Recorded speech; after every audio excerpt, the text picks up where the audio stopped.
Friends, तो क्या आपने श्रापित मूवीज़ देखी हैं? मैं बॉलीवुड की श्रापित मूवी की बात नहीं कर रहा, मैं बात कर रहा हूँ कष्ट मूवीज़ के बारे में, जो भूतिया तो हों बट जिनका असल ज़िंदगी से भी कुछ कनेक्शन हो।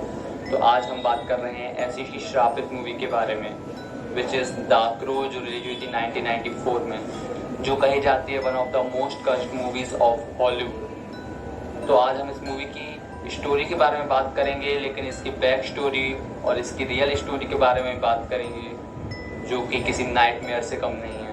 So let's start. Crow movie release हुई थी सन 1994 में।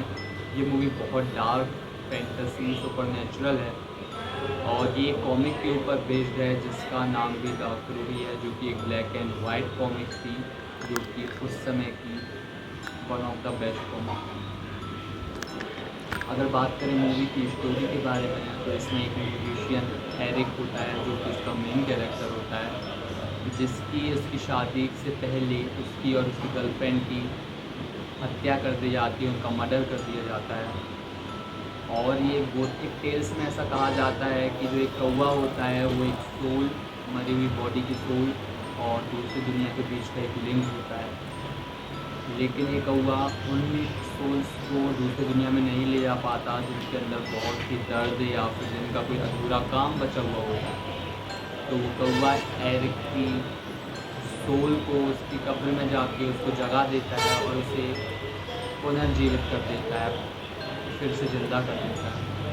और उसके बाद एरिक मेकअप से एक सुपर हीरो टाइप की अपने एक सुपर हीरो टाइप का मेकअप करता है और वो चार मन चले लोग जिसने उनकी गर्लफ्रेंड का रेप किया था, उसे मारने के लिए वो निकल जाता है, वो भी कौवे के साथ। इसके विजुअल्स बहुत ही अच्छे हैं। ये एक आर रेटेड मूवी है क्योंकि इसमें क्राइम बहुत अच्छे से दिखाया गया है। कुछ सीन्स आपको इसके बहुत ही अच्छे लगेंगे, विजुअल्स इफेक्ट बहुत ही अच्छे हैं, जबकि 1994 की मूवी है। इसकी कहानी बहुत ही हटके है और बहुत सारे ट्विस्ट्स हैं इसमें। ये कहीं ना कहीं आपको इमोशनल और डार्क भी लगेगी। की एक्टिंग भी सब लोगों की बहुत ही अच्छी है, मेन कैरेक्टर की एक्टिंग सबसे ज़्यादा अच्छी है इसमें। ये मूवी तो आपको बहुत सिंपल लग रही है, बट बहुत अगर मैं कहूँ कि इसका जो मेन लीड था जिसका नाम था ब्रेंडन ली, वो इस मूवी की शूटिंग में ही ख़त्म हो गया था, उसकी मौत हो गई थी। और वो ब्रेंडन ली कोई और नहीं, the legend actor martial artist Bruce Lee का ही लड़का था। लगा ना शौक। आइए बात करते हैं इसकी बैक स्टोरी की। तो अगर बात करते हैं फर्स्ट डे से ही, तो फिल्म मेकर्स को कुछ वॉइस नोट्स आने लगे थे, जो कि कह रहे थे अगर आप मूवी बनाएंगे तो आपके साथ कुछ बुरा होगा। खैर, ऐसे वॉइस नोट्स को तो उन्होंने इग्नोर कर दिया, बट पहले ही दिन जॉन पोलिटो बताते हैं, जो कि एक खुद एक्टर हैं इस मूवी में, वो बताते हैं पहले ही दिन एक इलेक्ट्रिशियन जो कि चेरी पिकर, जो कि एक मशीन होती है किसी तरह की लाइट को फिटिंग करने के लिए, ऊपर चढ़ने के लिए, बल्बों को लगाने के लिए, उस पर एक इलेक्ट्रिशियन चढ़ा हुआ था और उस पर न जाने कैसे एक बिजली की एक वायर, जो कि हाई पावर वायर थी, वो से टच हो गई, इलेक्ट्रिक पोल से टच हो गई और उन्हें बिजली का एक झटका लगा। ये झटका आम नहीं था, वो मौत से लड़ते लड़ते बचे थे। वो 26 साल के थे, उनकी एक प्रेग्नेंट वाइफ थी और उसके बाद उनके साथ कुछ ऐसा हुआ। बाय द वे वो सर्वाइव तो कर गए, बट उनके दोनों कान काटने पड़े।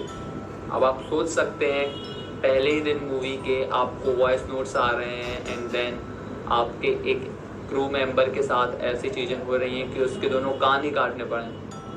सो इसे भी उन लोगों ने अनदेखा कर दिया और मूवी की शूटिंग आगे बढ़ी। कहा जाता है एक दो एक्सीडेंट होना इतने बड़े बजट की मूवीज़ में तो बहुत नॉर्मल चीज़ है, लेकिन आगे चलकर इसी मूवी की एक शूटिंग में एक कारपेंटर के हाथ के आर पार स्क्रू ड्राइवर चला गया था, जिसे इन लोगों ने फिर से इग्नोर मार दिया। इसके आगे चलकर एक स्टंटमैन, जिसका रोज का काम होता है स्टंट करना, वो एक सीन की प्रिपरेशन कर रहा था और वो छत से कूद गया उसके बाद उसकी बहुत सारी हड्डियाँ टूट गई और वो स्टंट करने लायक ही नहीं रह गया। ये भी बहुत स्ट्रेंज नहीं है कि एक के बाद एक ऐसी चीज़ें होती जा रही थी और किसी ने ध्यान नहीं दिया। ये सब बातें तो तब हुई जब ब्रेन ली की मौत हो गई और उसके बाद इंटरव्यू में फिल्म मेकर्स ने और वहाँ के क्रू के लोगों ने ऐसे इंटरव्यूज़ में बताया कि ऐसी ऐसी चीज़ें भी हुई हैं हम लोगों के साथ। सो जॉन पोलितो ही आगे बताते हैं कि वो कभी भी मूवी के लिए टाइम पे पहुंच ही नहीं पाते थे, उनका कोई भी सीन टाइम पे होता ही नहीं था, फिर भी वो रात दिन एक करके उसकी शूटिंग कर रहे थे। पर ऐसा कभी नहीं हो पाता था कि एक टाइम फिक्स किया गया हो और उसी टाइम पे उस मूवी की शूटिंग, उस सीन की शूटिंग हो रही हो। तो ये बात भी बहुत स्ट्रेंज थी। और वो बोलते हैं कि वेदर उनके हिसाब से कभी रहता ही नहीं था, ऐसी स्थिति आ गई थी, ऐसा टेम्परेचर हो गया था, इतना कम टेम्परेचर हो गया था कि उनको शूटिंग रोकनी पड़ी थी। लेकिन फिर भी ब्रेन ली के कहने पे और फिल्म मेकर्स के कहने पे उन्होंने शूटिंग को रोकने नहीं दिया और सिर्फ 8 दिन ही बचे थे तब ब्रेन ली की मौत हो गई थी। उन्होंने शूटिंग को बाकी कंप्लीट कर लिया था। जॉन पोलितो आगे बताते हैं कि एक ट्रक में उनको आज भी याद है कि कैसे तीसरी रात को एक्चुअली एक प्रॉप ट्रक जहाँ पे सब चीज़ें रखी हुई होती हैं शूटिंग की, वो पूरा का पूरा जल गया था, लेकिन किसी को नहीं पता कि वो ट्रक जला कैसे था। तो ये बात भी बहुत ज़्यादा स्ट्रेंज है अपने आप में कि इतनी सारी चीज़ें होने के बाद नो वन नोस कि कर कौन रहा है, हो कैसे रहा है, बट उन्होंने शूटिंग जारी रखी और वो शूटिंग करते ही गए। तो अगर हम बात करें ब्रेंडन ली की, तो उनकी मौत हो गई थी इसी मूवी की एक सीन की शूटिंग में, जहाँ पे फन बॉय नाम का कैरेक्टर उन्हें गोली मारता है और शूटिंग ख़त्म हो जाती है, बट ब्रेंडन ली उठते नहीं हैं। देन उनकी जब ब्लीडिंग होने लगती है तब पता चलता है कि जो गन में जो गोलियाँ थी, जो बुलेट्स थी, वो नकली की जगह असली आ गई थी और वो किसी क्रू मेंबर की गलती के कारण ही हुआ था। तो उसके बाद उनकी हत्या हो गई। 6 घंटे बाद पता चला कि अब वो नहीं रहे हैं इस दुनिया में। तो यही रीज़न था कि ये मूवी इतनी श्रापित कही जाती है। ब्रेंडन ली भी अपने पापा ब्रूस ली जैसे कम उम्र में ही ख़त्म हो गए। ब्रूस ली 32 साल की उम्र में ख़त्म हुए थे और ये 28 साल की उम्र में। तो कोई कहता है कि वो अपने साथ ही एक कर्ज, एक श्राप लेके आए थे और वो अपने काम को फेमस होता हुआ नहीं देख सके, ना ही ब्रूस ली और ना ही इनके बेटे ब्रेंडन ली। तो यही रीज़न था कि ये मूवी मोस्ट कर्स्ड मूवी कही जाती है हॉलीवुड की। तो ये मैंने आपको एक्सप्लेन कर दिया। तो अगर आपको वीडियो अच्छा लगा हो तो लाइक कर दीजिए, सब्सक्राइब कर दीजिए, कमेंट कर दीजिए। कमेंट ज़रूर कीजिए प्लीज़, लाइक सब्सक्राइब भली मत कीजिए। कमेंट करके बताइए कि आपको क्या अच्छा लगा और अगले वीडियो में आप क्या देखना चाहेंगे। तब तक के लिए थैंक्स फॉर वॉचिंग।